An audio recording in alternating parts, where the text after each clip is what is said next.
ஏ பொங்கல் பொங்கு பொங்குன்னு பொங்குதடா, இந்த பொங்கல் தமிழ் மரபதா சொல்லுதடா.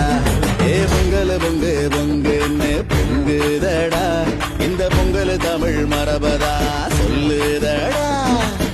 அந்த விதைச்சு வச்சோம் ஆடி மாசம் நாங்கதான், பொங்க மாசத்துலதான் அறுவடை ஜோறுதான்.